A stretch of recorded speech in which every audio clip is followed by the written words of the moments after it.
নমস্কার বন্ধুরা, আশা করি সকল দর্শক বন্ধু খুব ভালো আছেন।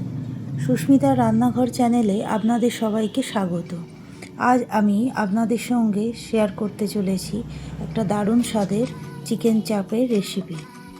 আমার রান্না যদি আপনাদের ভালো লেগে থাকে তো অবশ্যই এই চ্যানেলটি সাবস্ক্রাইব করে আমার পাশে থাকবেন। একেবারে দোকান বা অনুষ্ঠান বাড়ির মতো চিকেন চাপ বানাবার জন্য আমি প্রথমে কয়েকটা মশলা নিয়েছি। সাজিরে, সামরিচ, লবঙ্গ, জয়িত্রী, ছোটো এলাচ, বড় এলাচ, আর নিয়েছি জায়ফল আর দারুচিনি। সব কিছু একটা মিক্সিং জারে দিয়ে ভালো করে গুঁড়ো করে নিলাম। গুঁড়োটা খুব বেশি মিহি করব না।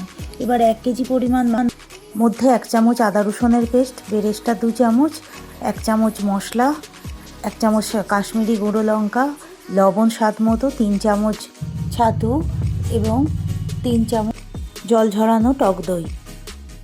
হাতের সাহায্যে সব কিছু মশলা ভালোভাবে ম্যারিনেট করে নেব। ভালোভাবে ম্যারিনেট করা হয়ে গেলে 2 থেকে 3 ঘন্টা রেস্টে রাখলে ভালো হয়, কিন্তু হাতে যদি কম সময় থাকে 1 ঘন্টা রাখলেও হয়। তাই এটাকে ভালোভাবে চাপা দিয়ে 2 ঘন্টার মতো আমি রেস্ট দিয়েছিলাম। এবার একটা কড়াইতে 2 চামচ বনস্পতি এবং 1 চামচ ঘি দিয়ে গরম করে নিলাম এবং ওর মধ্যে 2 চামচ রসুন পেস্ট এবং 2 চামচ আদা আর কাঁচা লঙ্কার পেস্ট দিয়ে ভালোভাবে নাড়াচাড়া করলাম। কড়াইতে এটা ভাজতে দিয়ে আমি একটা পেস্ট বানিয়ে নেব। সেই পেস্টটা বানাবার জন্য আমি একটা মিক্সার বাটি নেব। তার মধ্যে নেব 2 চামচ পোস্ত, 1 চামচ চারমগজ এবং 2 চামচ কাজু, আর সামান্য জল দিয়ে একটা মিহি পেস্ট বানিয়ে নেব।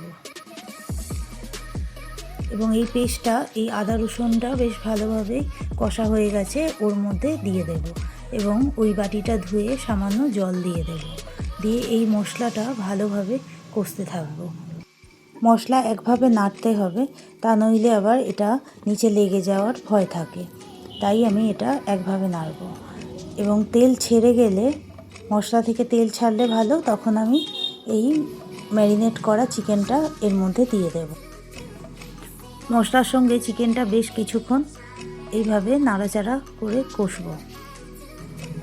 10-15 মিনিট কষা হয়ে এলে কেওড়া জল 2 চামচ এবং মিঠা আতর বেশ কয়েক ফোঁটা এবং চাপের যে মশলাটা করে রেখেছিলাম সেটা আরও 2 চামচ দিয়ে ওর মধ্যে কষতে থাকবো।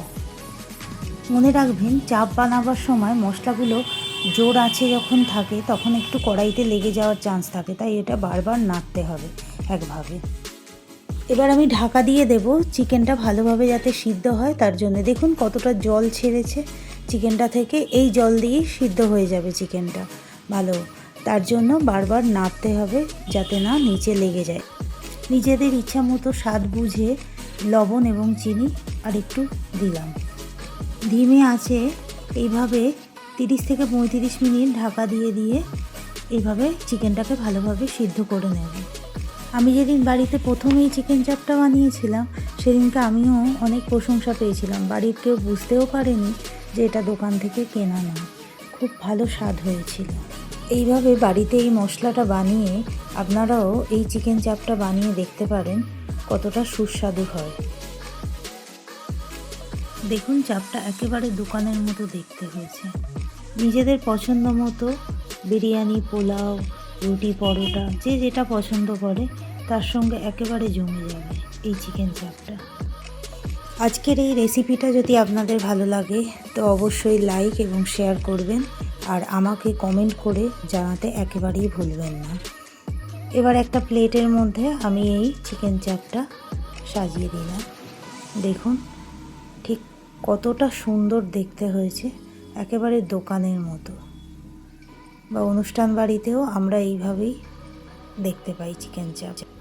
যারা যারা আমার এই ভিডিওটা দেখছেন তাদের অসংখ্য ধন্যবাদ। আমার চ্যানেলটা অবশ্যই সাবস্ক্রাইব করে দেবেন।